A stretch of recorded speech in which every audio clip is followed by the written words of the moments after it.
வாழ்க்கையில முன்னேற ஆசைப்படுறது தப்பு இல்லைங்க. எதையாவது பண்ணி எப்படியாவது முன்னேறிடணும் அப்படிங்க நினைக்க கூடாது. அப்படி நினைச்சா ஏதாவது சிக்கல்ல மாட்டிக்கிடுவோம். கடவுள் உங்களை ஏத்த வேலையில உயர்த்த வருங்க. சில பேரு எப்படியாவது காசு பணத்தை சம்பாதிச்சிடணும், அப்பதான் வயசான காலத்துல நிம்மதியா உட்கார்ந்து சாப்பிடலாம்னு நினைப்பாங்க.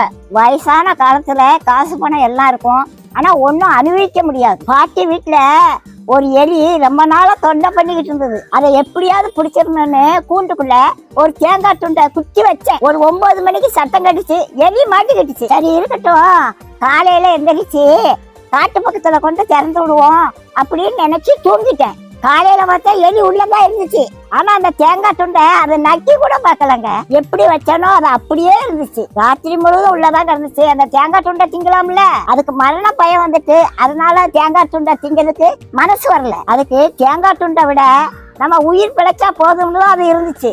அதே மாதிரிதாங்க காசு பணத்தை சேர்த்து வச்சாங்க கடைசி காலத்துல ஒன்னையும் அனுபவிக்க மாட்டாங்க.